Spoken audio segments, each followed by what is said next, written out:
The baby shower was perfect. Laughter filled the room. Pink balloons floated around like soft clouds. The table was covered with cupcakes and little pink bottles of juice. Everyone was smiling. My best friend Amy was glowing in her white lace dress, holding her round belly like it was treasure. She looked so happy, and I was happy for her. At least, I thought I was. Hi, my name is Rachel. I'm 28 years old. Amy and I have been best friends since we were 18. We met on our first day of college. She was loud and funny. I was quiet and shy. Somehow, we clicked like puzzle pieces. She became the sister I never had. We grew up together. Sleepovers, heartbreaks, late-night talks. I loved her. So when she told me she was pregnant, I was shocked, but excited. She never said who the father was. Every time I asked, she'd smile and say, "It's complicated, but he's amazing."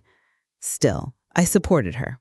I bought baby clothes, helped set up her apartment, and even planned her baby shower. I wanted everything to be perfect. Balloons, a giant pink cake with little feet on it, games like Guess the Baby Food, and a wrapped gift table filled with wrapped presents. Everyone was there, old friends from college, Amy's coworkers, her cousins from out of town. Even my husband Daniel came with me. Daniel and I had been married for 4 years. He was calm, smart, and kind, or at least I thought he was. He wasn't very close to Amy, but he came to show support. From the moment we walked in, though, he seemed strange. He barely smiled.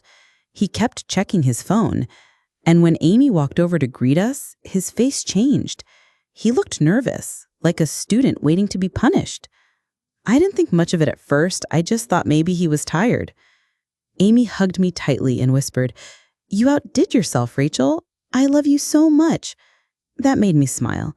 I thought we were stronger than sisters. We had been through everything together. But something was coming. Something I never saw coming. We all gathered around as Amy stood in front of the gift table to give a little thank you speech. She cleared her throat and smiled at the crowd. "I just want to thank everyone for being here today. This baby is a miracle to me.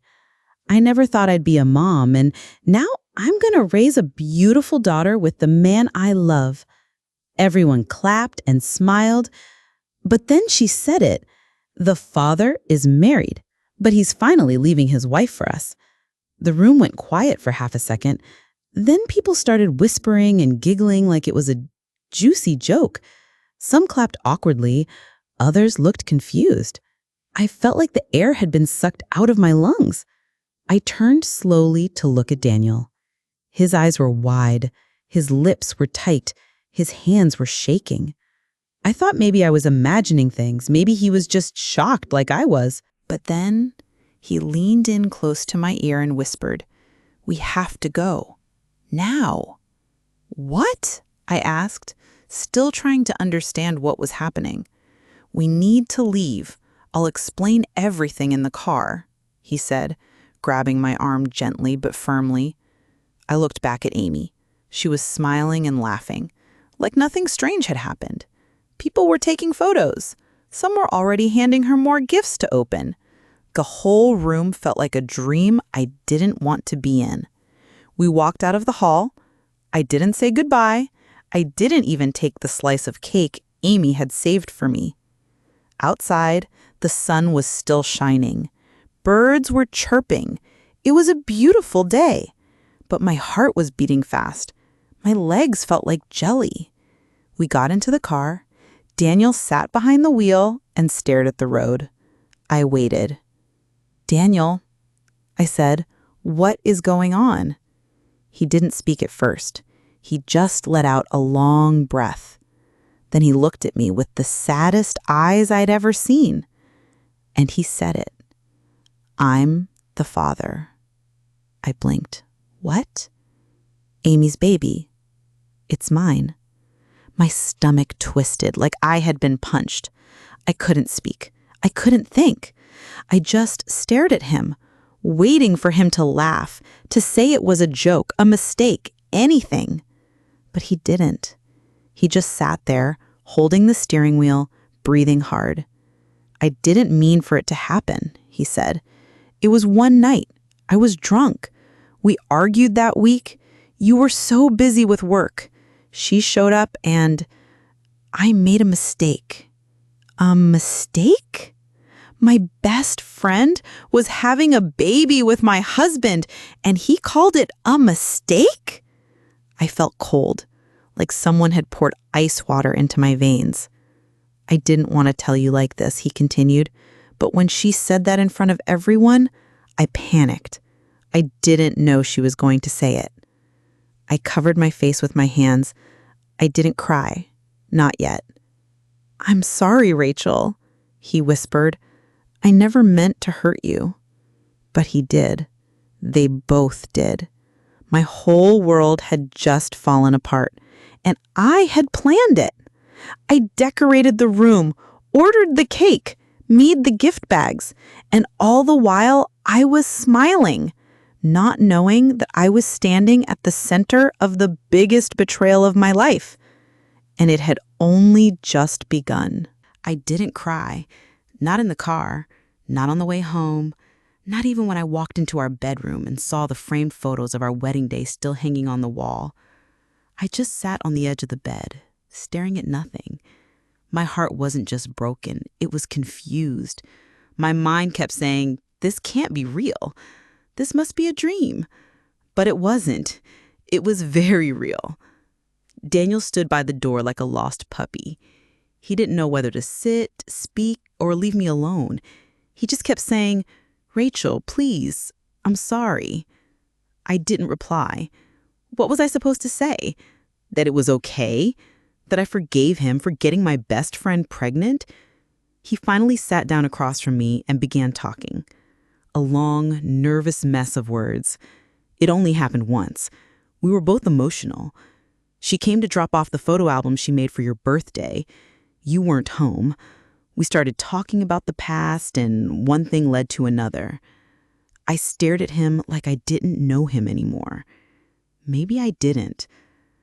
"I told her it was a mistake, Rachel. I told her we couldn't do this. But then a month later, she said she was pregnant. I didn't believe her at first. But then she sent me the test results." I whispered, "Why didn't you tell me?" He looked down. I was scared. I knew I had ruined everything. And I thought if I kept it quiet, maybe it would go away. Maybe she'd change her mind. But she kept the baby. My voice cracked.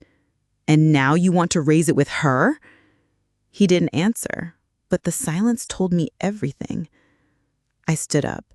My legs were shaking, but I forced myself to stay strong. "I need to be alone," I said. He nodded and left the room. I finally let the tears fall. Big, hot, painful ones. Not just because of Daniel, but because of Amy. Amy, my best friend, my sister, my soul twin. How could she? She knew how much I loved Daniel. She knew our story. She helped me pick my wedding dress.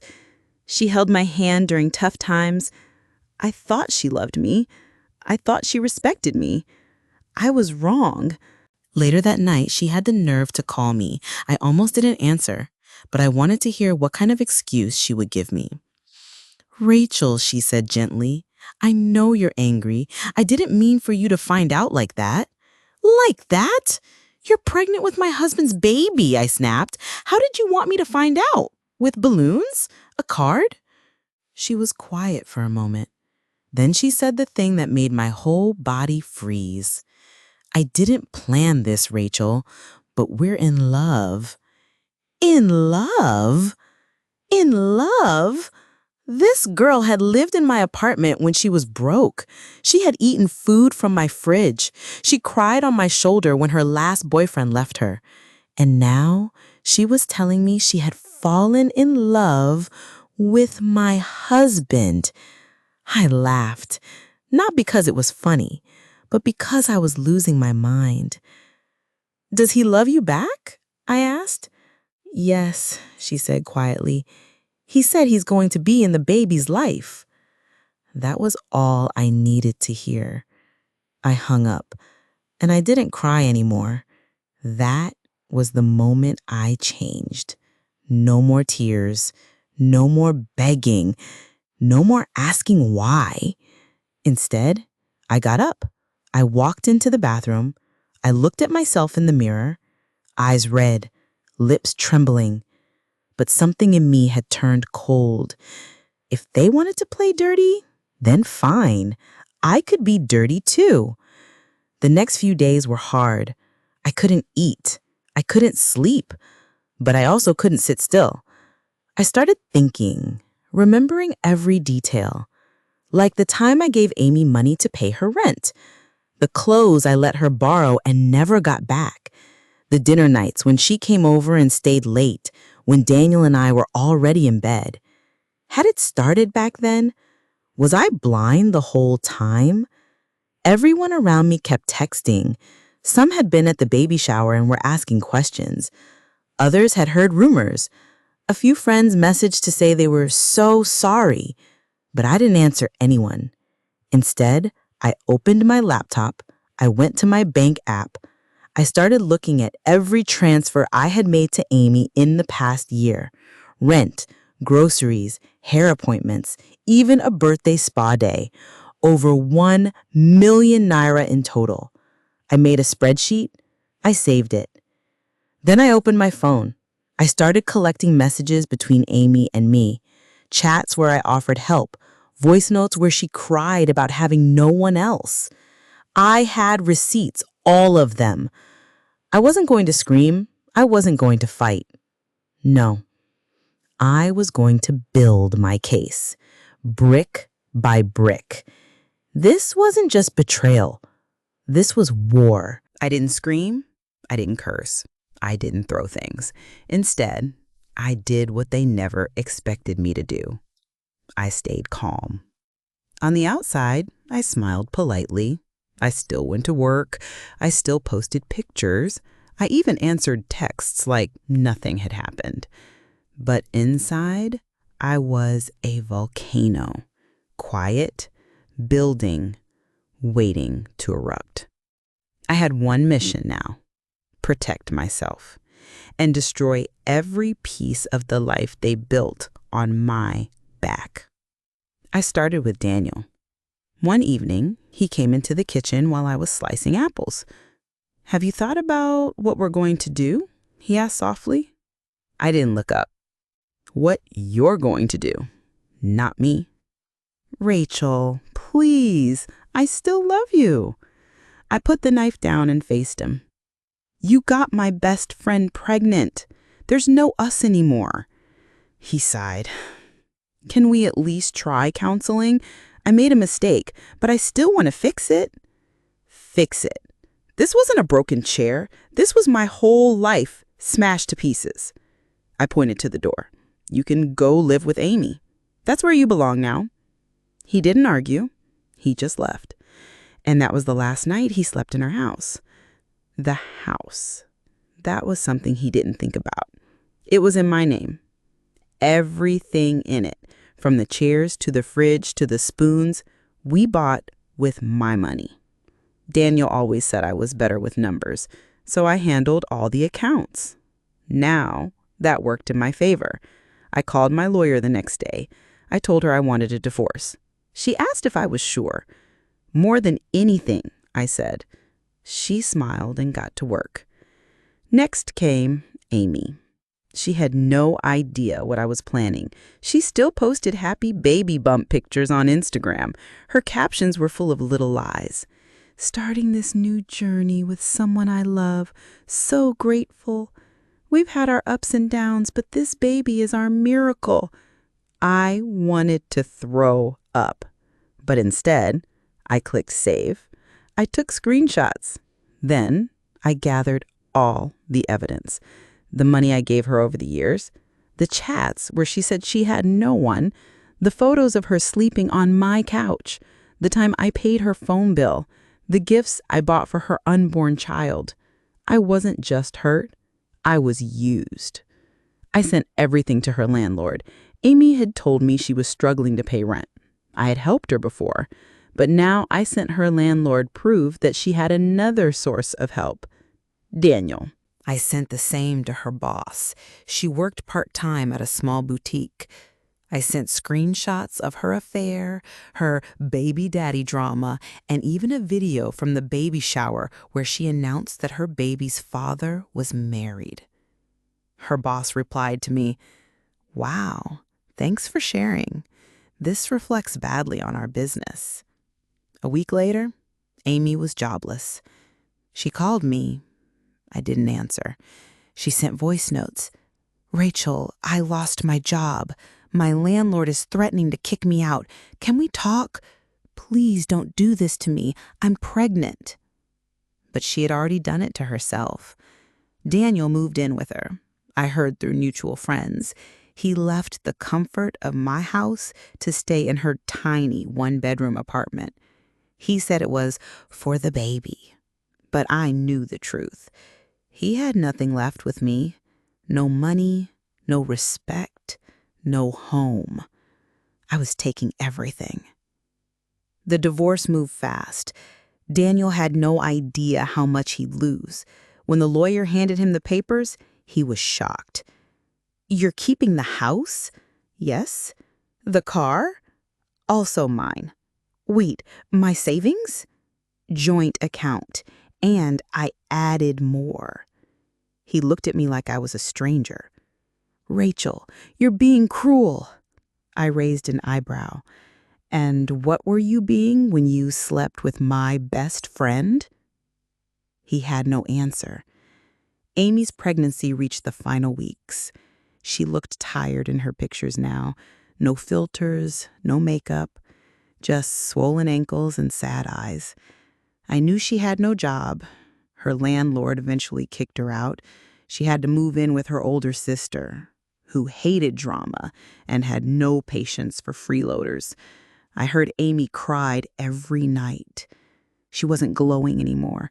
Her miracle was now her burden. Daniel called me one last time. His voice cracked. "Can we talk? Just for a moment." I didn't say a word.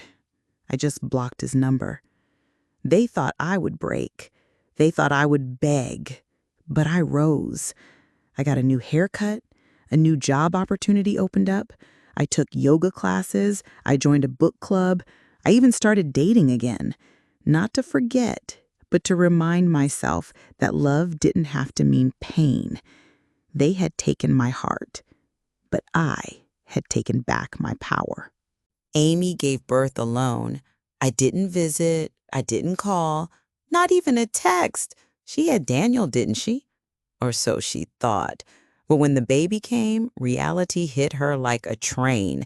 There were no flowers, no balloons, no one holding her hand in the hospital. Daniel was late. He said he got stuck in traffic. Then he said he forgot the hospital bag. Then he said he needed to go to work. Amy had spent months dreaming of this perfect little family, but real life isn't like Instagram captions. Real life is what happens after you betray someone who loved you. She named the baby Hope, but from what I heard, there wasn't much hope left between her and Daniel. 2 weeks later, I saw Daniel in front of a bank. He looked tired, old, worn out. His shirt had a stain on it. His shoes were dusty. He didn't see me. I drove past slowly and smiled. Later, I got a message from a friend. "Amy and Daniel are fighting all the time. She kicked him out last night." I wasn't surprised. Daniel was never built for stress. He loved comfort. He loved stability.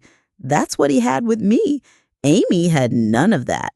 She had no job, no income, a crying baby, and now a man who was more like a shadow than a partner.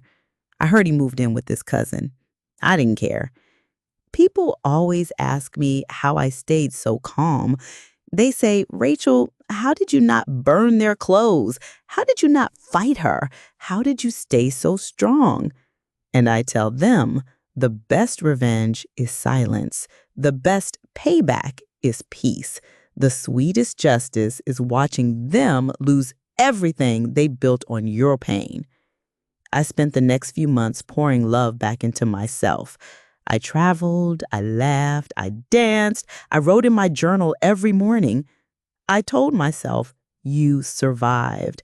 And every time I saw my reflection, I reminded myself, you are not broken, you are brand new. One evening, while having dinner with friends, someone brought up Amy. She's asking people to donate to her baby's needs, one girl said. She's broke, said she's applying for jobs, but no one wants drama. Another girl added, Daniel's gone. She said he left without even saying goodbye. Everyone turned to me. I sipped my drink and smiled. Some people don't understand loyalty until they lose the only person who ever gave it to them. I never spoke to Amy again. She tried. Oh, she tried. She sent me a long message on my birthday. She said motherhood was hard, that she was sorry, that she missed me. She even said, you were the only real friend I ever had. But that message came too late. You don't get to burn the bridge and then cry when you can't cross it again. Daniel? He showed up at my doorstep once. 3 months after the divorce, he had a small bag in his hand, said he just wanted to talk, said he missed me, said he couldn't sleep. I looked at him. He looked like a ghost. He begged. He even cried. He said, Amy was a mistake. She tricked me.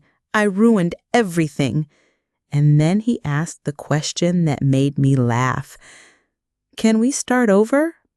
I stepped outside. I closed the door behind me. I looked him straight in the eye and said, I did start over, just not with you. Then I turned around and walked back into my house. Now, I live in peace. My home is quiet. My heart is light. I wake up every morning with joy, not pain. I got promoted at work. I adopted a puppy named Luna. I even met someone, gentle, kind, and honest. But I'm not rushing anything. This time, I'm loving me first. Sometimes people still talk. They whisper when I walk into a room. They say, that's the girl whose best friend stole her husband. And I let them talk. Because if they look close enough, they'll see something else too. They'll see a woman who rose from the ashes. They'll see a woman who glows, not because of revenge, but because of freedom. Some people say revenge is bitter, but to me, it tasted like justice.